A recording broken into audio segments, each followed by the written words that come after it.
The following organizations have provided funding for this Into the Outdoors television series. What is electricity? That's a good question. It's artificial light, which comes in very handy. Anything in your house that you plug into the wall uses electricity. I just think it's something that's a necessity now. If electricity is that crucial to our everyday lives, I'm going to need the best of the best on this investigation stat.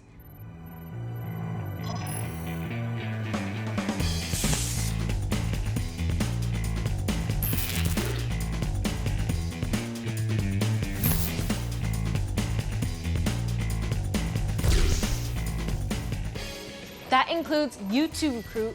Will you go undercover with us to reveal the true story behind electricity? Excellent choice, recruit. Our mission is a go. Grab your gear and let's explore as we discover the wild outdoors. Science, discovery, it's what we do. You can make our Earth a bright and better place by joining us in this wide open space. Into the outdoors. Agent Sophia, come in.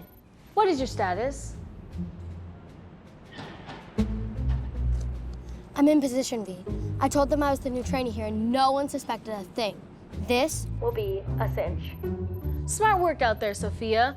Now, let's uncover how they generate electricity with those solar panels. Can you keep a secret for me? Sure. I actually don't know what electricity is. Can you help me out here?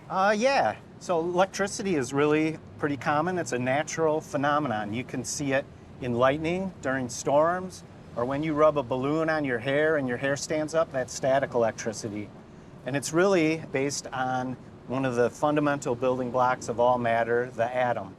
The atom is made up of some elementary particles like the proton and the electron.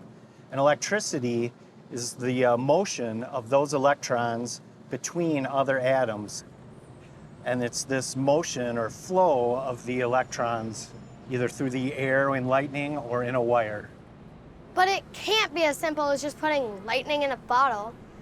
What other ways do we have to create electricity? We have solar panels right over here. Let's go check them out. All right.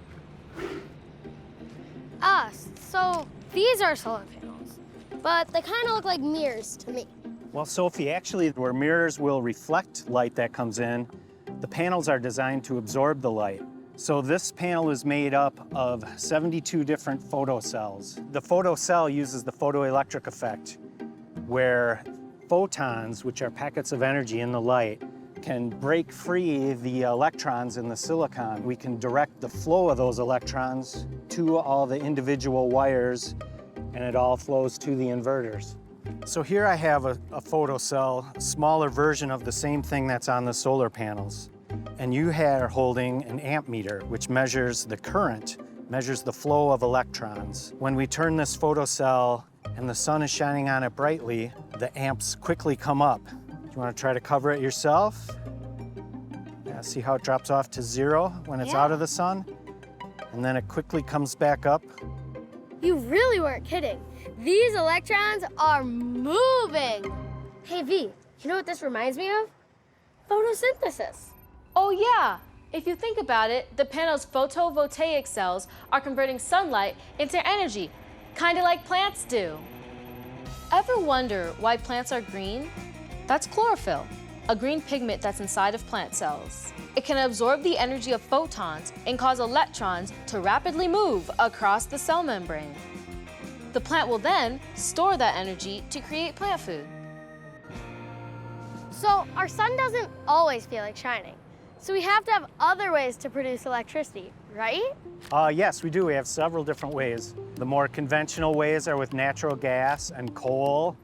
Last time I checked, coal and natural gas are limited resources that we mine from the earth. These fossil fuels are made of carbon, which come from the remains of organisms that relied on photosynthesis millions of years ago. Aha, so really most traditional electrical generation, like coal and natural gas, are all a product of ancient photosynthesis. Thanks, plants. So we burn the coal or natural gas to boil water and create steam. And the steam is used to drive a turbine and make it rotate. And the turbine is connected to a set of magnets. And when the magnets rotate, you can feel the magnetic force around another magnet. And that's kind of what is pulling the electrons in the coil of wire in the generator. But you don't just do it with one, you do it with a whole coil of them, right? Yes. To generate more electricity and excite more electrons. Yes, that's right. See, I'm gonna be a junior engineer in no time. Hey, Dan, do we have anything more renewable that we can use to excite electrons? Yes, we can use the wind. Come on over here. This is a model of a wind turbine. So when the wind blows, it'll hit the blades and make it rotate. Hey, what's that?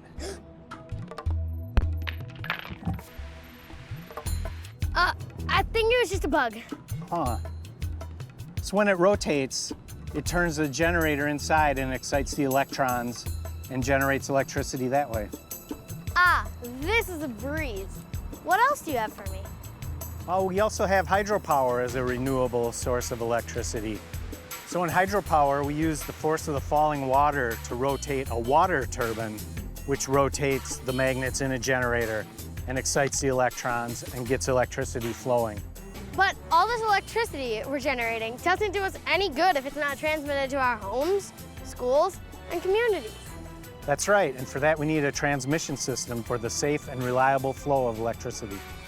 Sounds like our investigation is just beginning. And did you see the cool careers our spy cams picked up? Check these out.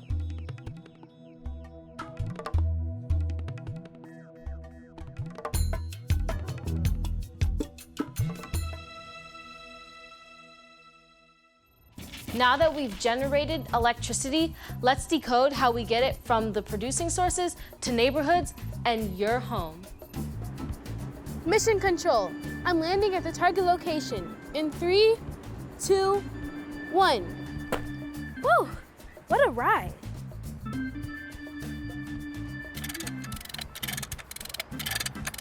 Excuse me, sir? Yes.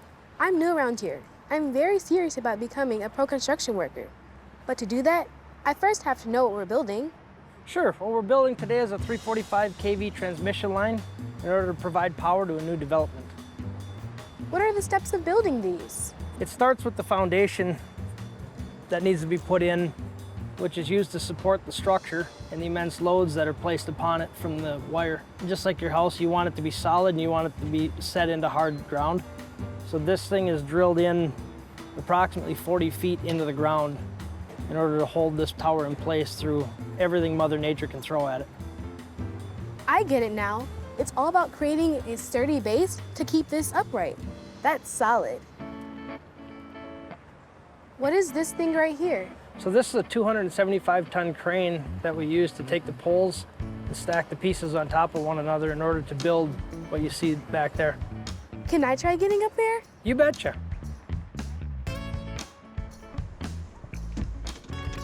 Wish I had one of these cool machines for one of my missions.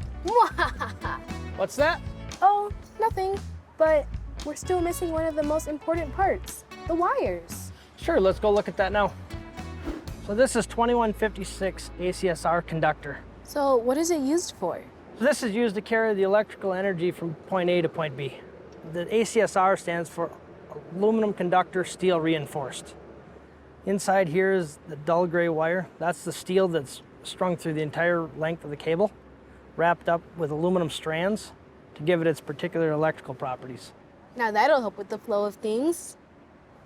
But how exactly does electricity run through these lines? It all has to do with voltage and current. Aha! We think voltage goes a little something like this.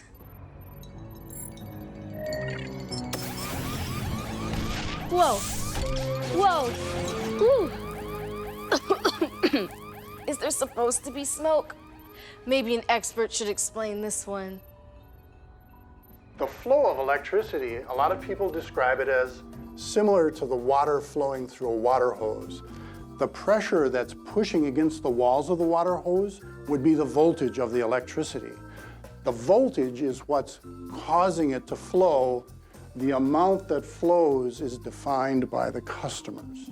The number of devices that are connected at any given time determine how much of this energy is going to find its way to ground, and that's what we would call the current. But how do we make sure the electricity doesn't flow into the tower and then fall to the ground? Excellent observation. That's where insulators come in. So these are made out of porcelain. Porcelain is a good insulator or non-conductor to create a gap between the wire and the tower to prevent that from happening. We have to get the electricity to our neighborhood somehow. Where will these transmission lines carry the electricity to next? Hey, don't worry, V. I got you covered. I know just where to investigate.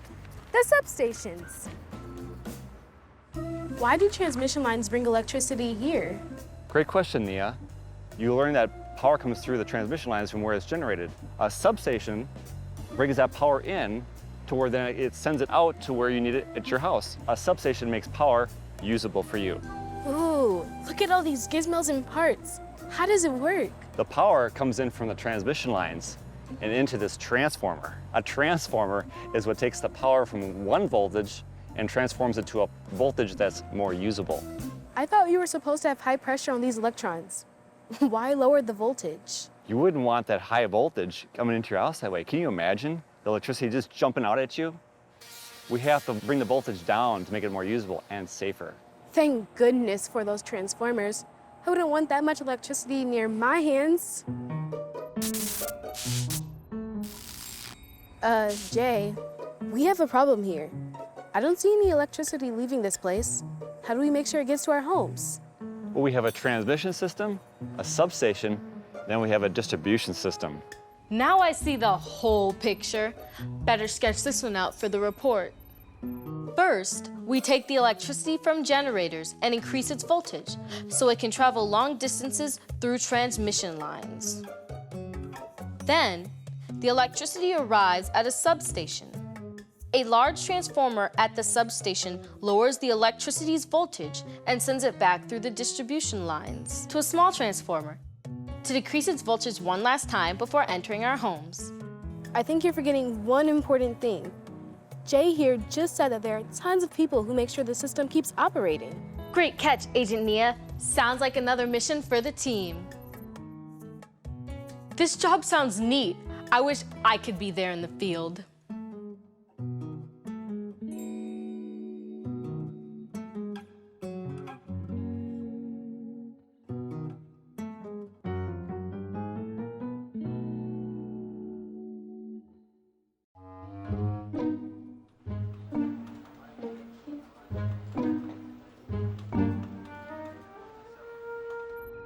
Wait, are my tracking systems correct?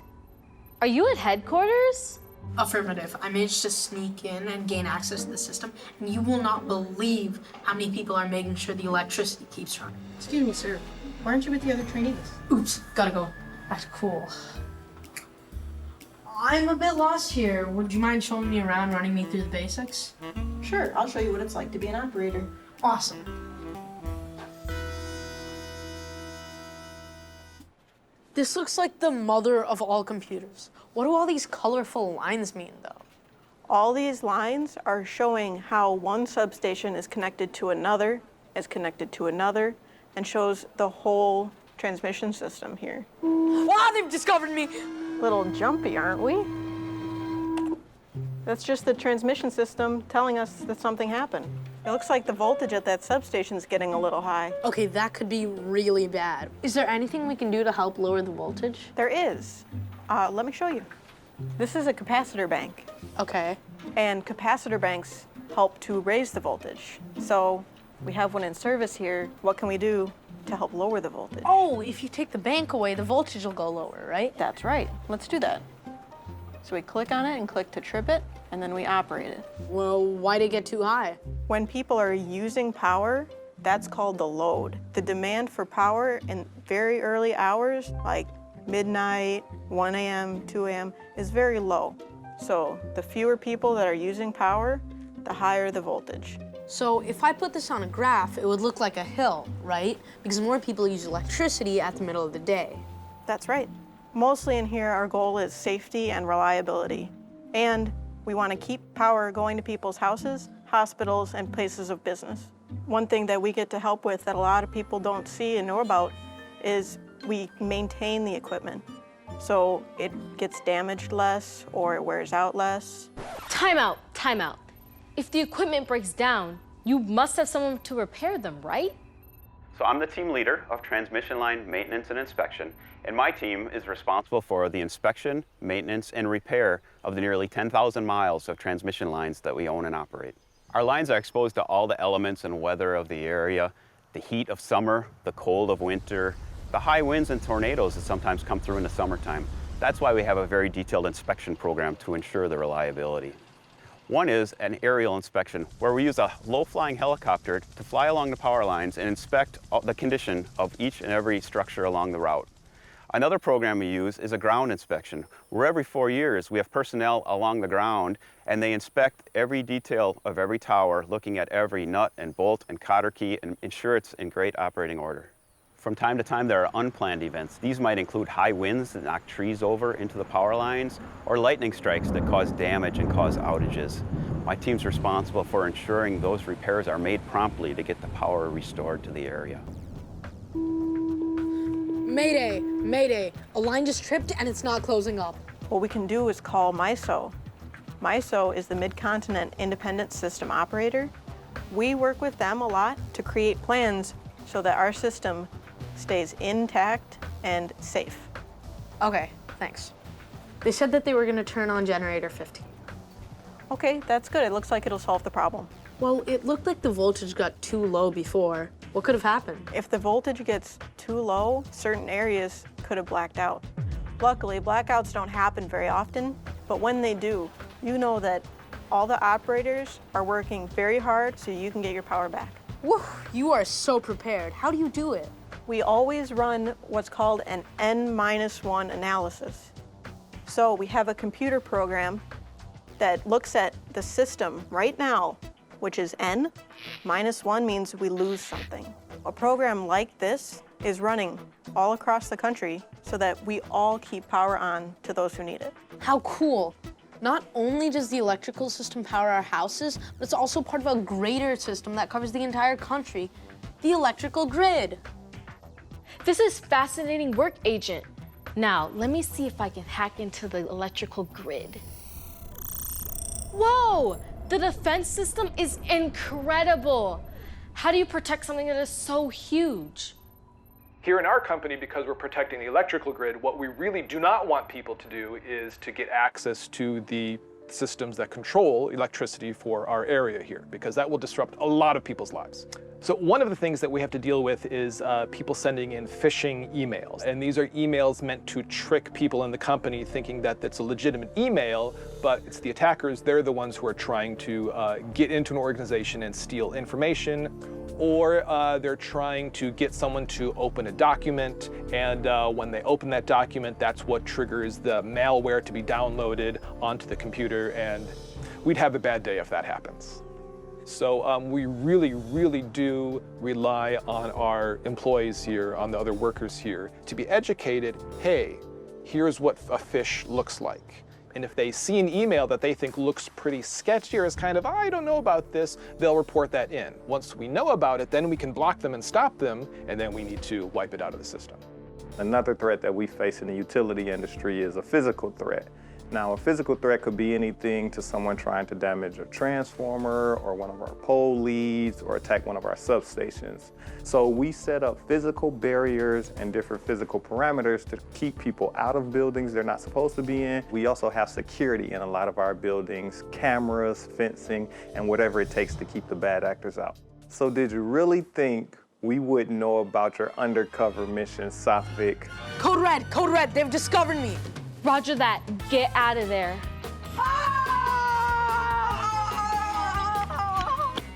Woo, that was a close one.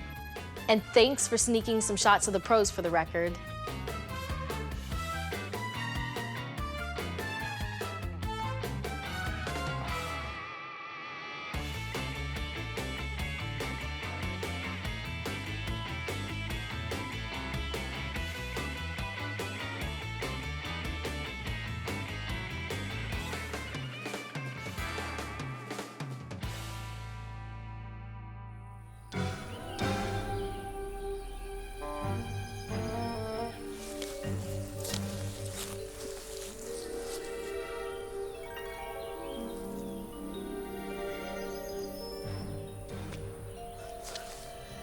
Mission Control, target has been spotted. Read you loud and clear. Keep up the good work. Roger that. I'm going in. Hey, cool tech you got there. May I see? You like it? Come here and take a look. This shows the GIS map of the nature preserve property and all of the environmentally sensitive areas on our rights-of-way. A right-of-way is a narrow strip of land that encompasses a transmission line, and it allows us to keep vegetation from growing close to the line and allows for easy access for operation, maintenance, rebuilding of the line in the future. Looks like there are a lot of trees surrounding these lines. Could these cause problems? Absolutely. While we all love trees, trees and transmission lines don't mix. So the purpose of vegetation management is to keep vegetation away from transmission lines so that it can provide safe, reliable electric power to businesses, communities, and homes. We are constantly patrolling our transmission line rights of way by air and by the ground to look for vegetation that might fall into or interact with the power line and cause problems. How do you manage the vegetation in these right-of-ways? Sometimes it involves using a mower, sometimes it's climbing and hand cutting, sometimes it's herbicide use. It's the right tool for the right place at the right time. Come on, let me show you. This sure looks like a good place for a bug to land. It's a great place for a bug to land. Plants like this are native to the state of Wisconsin and are great places for pollinators. So we like to promote the establishment of flowers and low-growing species under our transmission lines to produce pollinator habitat. Did you know that 1 out of every 3 bites of food you eat is there because of pollinators? Now that's the bee's knees. Looks like there are a lot of birds nesting in the trees around here. What can we do for them? There's many options that we have. First and foremost, we like to keep the birds safe. In certain circumstances, birds might hit those wires if we don't make them more visible, so we put what's called bird flight diverters on some of our lines. Birds sometimes like to nest on top of our structures, and we like to keep them safe, so we will elevate those nests above the lines and keep them away from danger. In some circumstances, we will create off-site nesting locations for birds, herons, osprey, eagles. That way they can reproduce and have families and communities away from our transmission lines in a safe habitat. When I visited the Welcome Center, I noticed a whole wildlife community here, even endangered species. What can we do to protect these rare species? First and foremost is to avoid. Some of the things that we do for reptiles and amphibians is that we fence off our construction areas so it prevents them from entering our rights of way. So things like frogs and turtles and snakes aren't impacted by the work that we do. Amphibians, those are great indicator species, right? You're absolutely right, Zach. So they call them an indicator species because if there's something wrong with the ecosystem, those are the first species that are not present any longer. So when you see those in an environment, you want to protect them. That means the environment or the ecosystem is healthy. It may surprise you, but we also need to think about the non-living organisms, you know, like water and earth. So how do we keep the entire ecosystem healthy? Some of the things that we do when we're constructing a line is we install erosion control fencing. So any disturbance that we have doesn't run off site and go into streams or ponds like the one we're standing next to. This is a really nice wetland area, and when we're doing construction of a line or maintenance of a line, sometimes we use things called timber mats, which are large wooden planks that we put down that help us traverse over wetlands and not impact them. Oh, and we saw some invasive species around here. What do we do about those? When we encounter invasive species on our right-of-way, first and foremost, we try to avoid them. But sometimes you can't avoid being in them or working in them. And in that case, we have to ask our construction folks to dust off their equipment, brush it off, use a high-pressure air, whatever they need to do to keep those invasive species where they are and not transport them down the right-of-way or into other areas that haven't been impacted.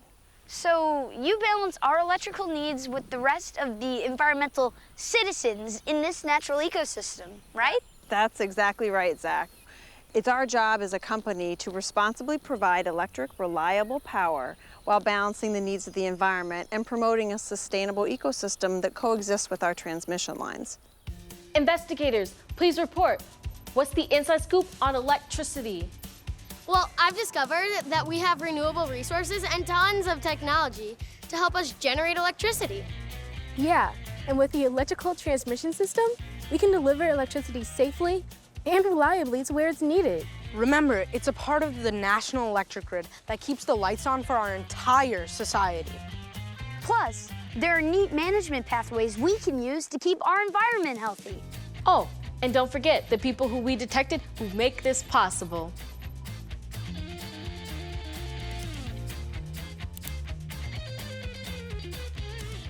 Would you consider having a career in energy?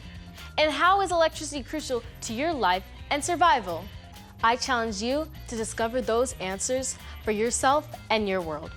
This is Director V signing off.